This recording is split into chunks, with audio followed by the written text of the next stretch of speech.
companies coming up. So next we're going to hear from Sam. You can tell us about Groupa. Hey, Sam, how's it going? Amazing. Can you hear me Awesome. too? You sound good, look good. I'm going to It's a beautiful day. I'm going to get out of the way, and you've got 2 minutes. Take it away. Hi, everyone. My name is Sam. I'm the co-founder of Groupa. Groupa is making it easy for everyone to build the next big thing. 1 in 3 employees in the big tech companies have side hustle. There's a huge opportunity with underutilized capital. Big companies are overstaffed today.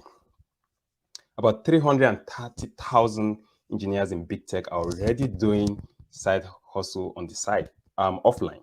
What that means is they make about $33 billion a year. Each of them make about $100,000, $120,000 a year. And they're doing this with no system existing to facilitate this work. The big problem doing this with no system offline is that founders typically use LinkedIn and all these tools to be able to find them and manage their work. But there's a huge problem there. There's so much inefficiency and management risks. First one, founders don't know how to find the right people, the right skills, and it takes so much time to hire them. And the worst case is, how do we ensure that they're delivering, right? Performance problems. And then for experts, we call these people the experts, these engineers in big tech, is so inefficient to access the startups that have good potential in becoming the next big thing, and then finding ways to connect with them and manage the entire contracting process. And then the big risks that come with engagement. How are we sure that I'm giving value to these founders and I'm well compensated? The big solution where Groupa is creating is an efficient marketplace for the future of work that allows them to work on the side in exchange for equity. This is the Airbnb for product development that provides instant matching, makes it easy for them to collaborate and work with the next generation companies, early stage companies, and streamline the entire engagement process. We are pioneering the new form of angel investing. And what that means is we are going to unlock innovation at scale. How it works is the engineers in big tech sign up, they choose their interests and how they want to get compensated, equity, mix of equity and cash or equity only. And they can bring their friends if they want, and then they get vetted on our platform. Startups too sign up, they put who's funding them, how much they've raised, and we vet them, and then they can connect with these engineers and they can manage the entire workflow on our platform. And then more importantly, Groupa allows them to get performance insight into how the work is going and manage the entire payment and entire contracting system process. We have competitors. Most competitors are built for marketplaces. They have their freelance marketplaces and job boards out there, but Groupa is the first sweat equity marketplace that allows these people who are today not freelancers. They're angel investors, but now we're allowing them to angel invest with their skill instead of time and money. Our business model is we get 20% equity cuts, and then we have traction today about 15K a month. We have success stories here and a strong team of marketplace people. Happy to answer questions, guys. Do you encourage people to be honest with their primary employer that they're doing this? Yeah, depending on the state. So the state of California makes it very interesting that employees in these big tech companies can do it permissionless, but states like Seattle just even passed a law that allows them to do it. But few other states are beginning to open up, but California, New York, Boston, Chicago, they are very good states for us that we can execute. And the good thing is most of the engineers in big tech are mostly in California, in Silicon Valley. And so, yeah, it's a huge market alone here. Got it. Okay, so they don't have to let their employers know, but yeah, it's by law they're allowed to do it. Okay. But for the states that they are permissioned, we call the permissionless states are the California states and other states. But the permissioned states, we have seen engineers that have asked employers like Microsoft to get permission to do it, Stripe and Coinbase. And in fact, these companies work with direct competitors, and we're very shocked that it happened. Interesting. Wow. Yeah. Do you find that those big employers are giving the permission when they're asked? Yeah. Or are some of them saying, no, we want you full-time focused on one? This is a startup called AfriX, which is doing a remittance company and product. And they got an engineer from Stripe. And then is crypto is very close, and it's a company that's called Gradient that worked with an engineer. It's a crypto company that worked with an engineer from Coinbase. That was the day we thought this was not going to work, but it worked, and they got permission from their managers. So the reality is the future of work is allowing these people who are, they're looking for meaning and purpose. They're looking to invest their time. And as long as, number one, they're using their resources, they're doing this on their own time, it's happening. It's already happening offline, 330K people doing it. Cool, yeah, I've heard that. There's a big front page article in the Wall Street Journal about this. Yeah, Sam, if you get really big and get a ton of scale, there'll be a lot of scrutiny on this business. As you scale, what are some of the things you'd want to put in place so that you can continue existing and growing and not fall on the wrong side of these employers or people or legally, right? So very good question. The good thing is my co-founder used to be a VC and a lawyer. I'm sure she's answering questions somewhere. I'm the very aggressive guy about the vision. She compliments me strongly with figuring out all the legalities working. And what we've done is we're understanding that what exists, because this market is new, there's no compliance infrastructure out there that allow this to happen in a very safe way. We think that Gropa is going to be that system. That we are asking these guys when they're onboarding that what industries are you allowed to work that you don't think is going to be an issue, right? So if I'm working in Google Cloud, it would be safe for me not to connect you with a DigitalOcean, for example, if DigitalOcean was an early stage company. And so we are going to have to, Gropa is going to be that infrastructure for trust and compliance that can connect these people efficiently and make it happen at scale.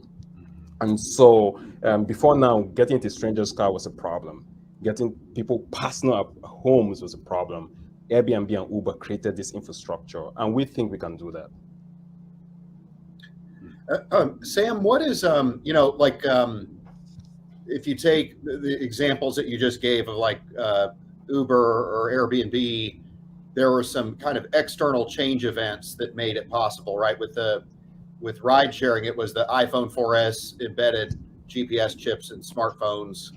And with Airbnb, I guess I would assert it was Facebook Connect made it less scary to stay in a stranger's apartment or house or whatnot, or to invite one in.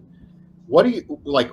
What's happened in recent times that would be the why now for this? Has there been any major technology change event, or is it just more propensity of people to do side projects? It's a cultural change, one. People are trying to become entrepreneurs. What people are saying is not, I want a side hustle. They make $500,000 a year.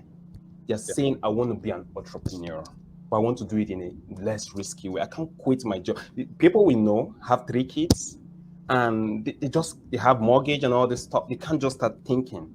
But we want to make entrepreneurship accessible and scalable, right? And so we think that by creating opportunity where you can meet a YC company who are just trying to get off the ground and you have enough time, you can join. So people want to be entrepreneurial, and people are entrepreneurial. It's a natural need. Number 2, something is changing. And you see Stonks allowing people to invest capital all over the world. People want to get more involved. Democratization of innovation. People want to get more involved. And so that's another big thing. And also, you see there was this overemployed happening, great reshuffle, great resignation, everything happening. People are looking for meaning and purpose to be able to work with the next big thing, not work and build the next big thing. So this is a cultural change that's happening. That's always happened in like emerging markets. I grew up in Nigeria. People were doing side projects. It was normal. When I came to the US, it was new. And so now it's becoming a trend. Hey, Sam, I mean, one thing I really like about this is if you think about all the big world-changing startups, they change the way people either work or play or entertain or connect or communicate. And your vision has that. It's like fulfilling this vision of people being able to,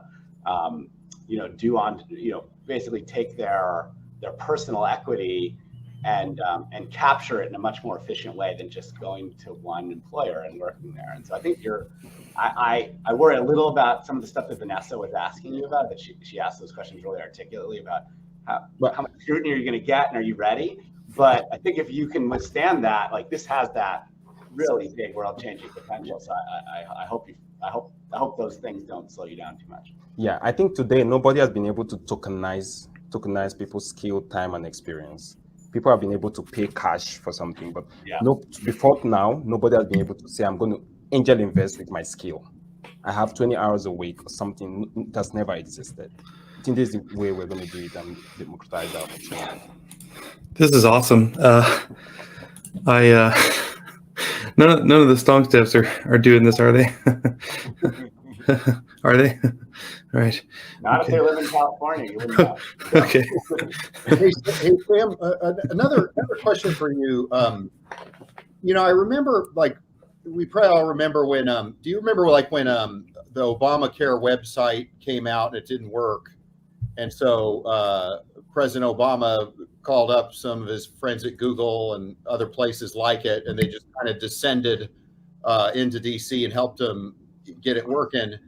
Like, what I wonder is, would companies like this, or the employees of companies like this, perhaps like to do a side hustle where they're not owning shares in a startup, but they're solving a problem? Like, let's say that similar to what Code for America does, where you want to have more people collect food stamps in LA and the site is screwed up, or this comes close to home, but if you want to get a passport these days and you want to check on the status of the website, it doesn't work at all. And there's just it seems like the government has a lot of money to invest in things that if you could demonstrate that you could make it work, it might be kind of interesting, and it might help activate the desire of some people in these big tech companies to be civic minded in their behaviors. So the interesting thing is, I was at Stanford having a conversation with one of the lady who worked at UN, and she was saying she's going to see big tech using Grouper for CSR, right? So and also they have venture units. They have Google Ventures. They have different venture units. They could say, you know what, I'm going to invest in a startup, but you also use Grouper to get some of this talent and manage the entire stuff. We want to be sure that they're also having enough time to do their work in the office. But Grouper can manage that entire process. And so we think as we become big, that's to answer Vanessa's question, we can find ways where Grouper will exist as friends, just like Airbnb did. They became friends with the hotel folks, even though they were disrupting them, but they sort of put them on the platform and make them more efficient. We think there's room for efficiency here. Awesome. I got to cut it off there, but they loved you. They loved you on Stonks. You got intros, you got investments. Yeah. That made me think about things in a new way. Same here. I'm very nervous. We're going to change the world, guys. Excited. Let's change the world. Thank you.